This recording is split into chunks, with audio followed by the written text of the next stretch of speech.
I want to talk to you about the Trump interview on Wednesday. We aired it yesterday, Thursday. And the media went nuts with it. I mean, it was actually very interesting to see what different people did with it. You know, there was kind of something in there for everyone. Core MAGA loved certain parts. DeSantis fans loved certain parts. And of course, the left loved the discussion about the criminal indictments. And I'll tell you something funny in just a second about something that happened on MSNBC that kind of amused me. But I begin there with Lawrence O'Donnell, who did, I think, 20 minutes on this at least. I don't know. My team watched it. And he had on Andrew Weissman. Can I tell you, I've never heard Andrew Weissman actually speak before. I only read about most of my news I get via, reading it. I've never heard him speak before. Very odd way of speaking.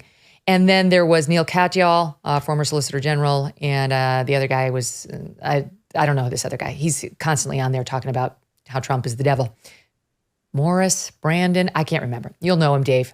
Brandon Moss. Bradley Ross. My team's Moss. Moss. You'll see him in this clip. Sorry. Bradley Moss. Okay.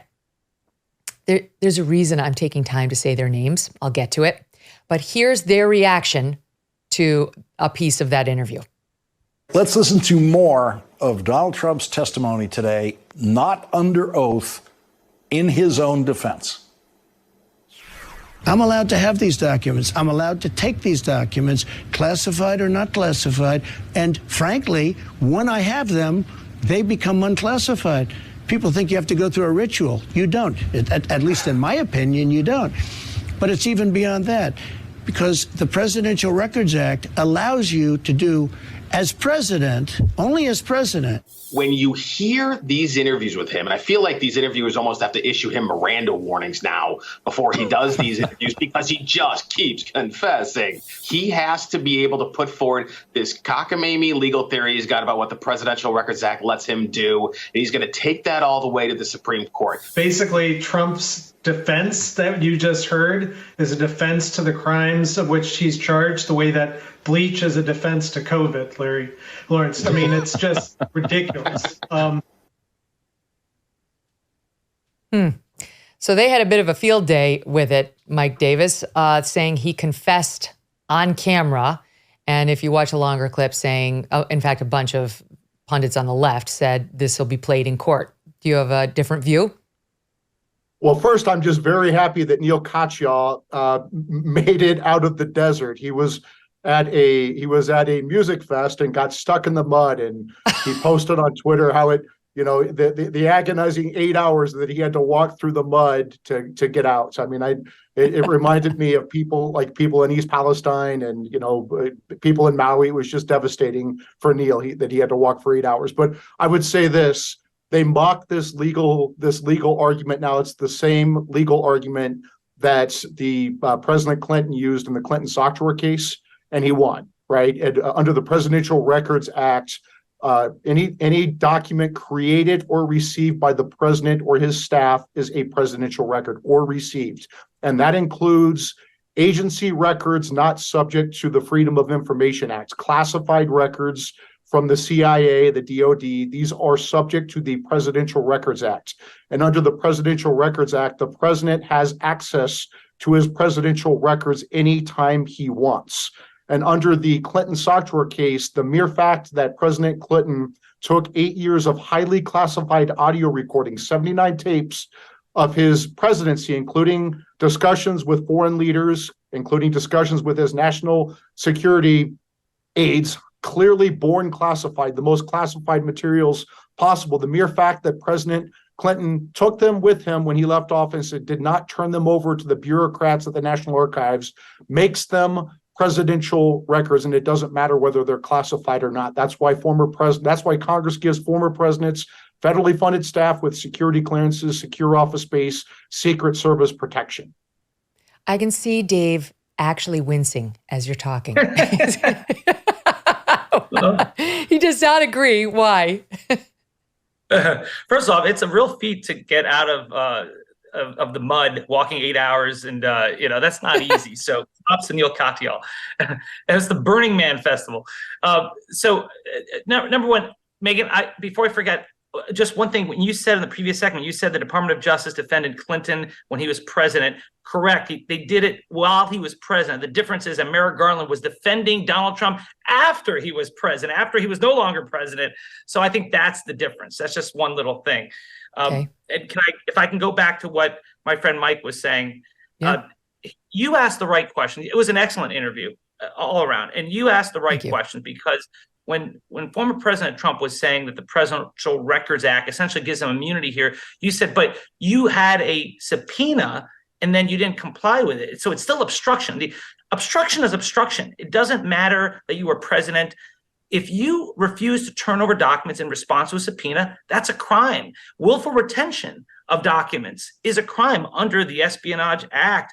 So I think what the former president is doing is talking about something that he's allowed to do, access the documents under the Presidential Records Act.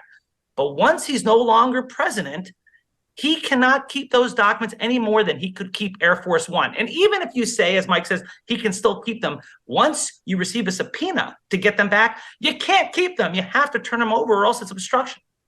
That's where the president's the weakest on the obstruction, because we've been debating this for how long now, guys? You know, all of us since the Mar-a-Lago raid, about whether he had the right to the documents to begin with. That's one question.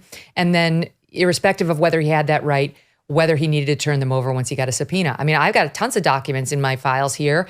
I have an unquestioned right to all of them. But if somebody serves me a subpoena, if the feds serve me a subpoena to turn them over, I have to. The question of ownership is now irrelevant. It's irrelevant. It's not about ownership. It's about, is it responsive to the subpoena or isn't it? A judge has to issue the subpoena. This is the full power of the court saying, turn it over. And I have to. And then we'll argue about what the other issues are. But that's the problem for him, Mike, is that the allegations are that when faced with that subpoena, whether he had the rights to the documents or not, he didn't comply. He kept the documents. That's why the feds found, they only made an issue out of 30 of them, but some 100 documents that still had the markings classified on them when they raided Mar-a-Lago. I would say there is no criminal component to the Presidential Records Act, right? And so what was the criminal predicate for this subpoena, right? And that's the issue is if it's okay, but if there isn't one, so yes, so take it, let's say for argument's sake, there wasn't one, that they failed to state a crime that would have justified that subpoena. What does that do? What does that mean? Well, I mean, it means the subpoena is not lawful. And so that the issue is if you're issuing an unlawful subpoena because there's not a criminal predicate, how can you obstruct justice for an unlawful subpoena? There's a 2019 memo from the Office of Legal Counsel that is binding on the executive branch. It is the Office of Legal Counsel is the general counsel for the executive branch. And this was during the Mueller probe. And essentially, this OLC memo says you can't obstruct justice into investigations of non-crimes, with very few exceptions. So if they are investigating the non-crime of a former president having his presidential records, which is allowed by the Presidential Records Act, how can Trump have obstructed justice by being a jerk and not responding to the subpoena when the subpoena was issued pursuant to a non-crime? Right? Why didn't? Well, so Dave's a prosecutor. He's a prosecutor. What's the answer to that? Do you agree with that? No, I don't. I think Mike might be conflating the search warrant with the subpoena. The search warrant, yes, you need to have evidence that there's a crime there. But when you send out a subpoena, that's different. I mean, how else would the government get these nuclear secrets back? Just by asking politely? They did that. So if you can't send out a subpoena to require them to be turned over, how else could you ever get them to be turned over? Well, what's the predicate crime? I mean, you think the government can just issue subpoenas to American citizens without an underlying crime? I mean, that seems like a problem. There has to be an underlying crime, and there's not an underlying crime. We carve out exceptions. Okay, wait, let him answer. This is interesting.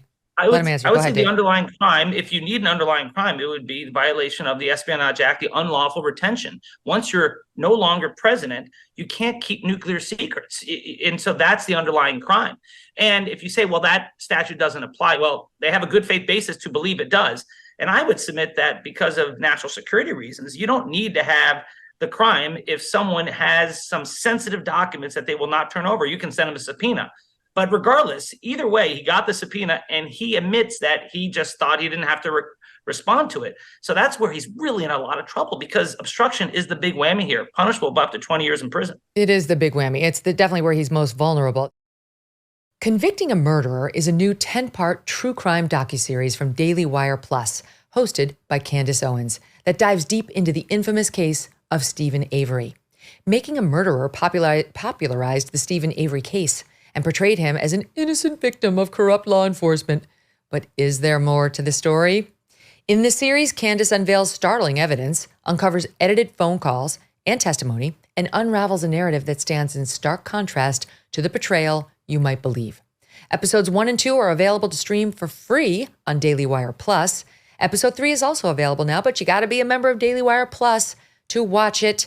New episodes air every Thursday. Just check out this link, dwplus.watch/Kelly, dwplus.watch/Kelly, to start watching episode 1 for free now. Hey, thanks so much for watching. If you like what you just saw, hit the subscribe button for more clips and full episodes.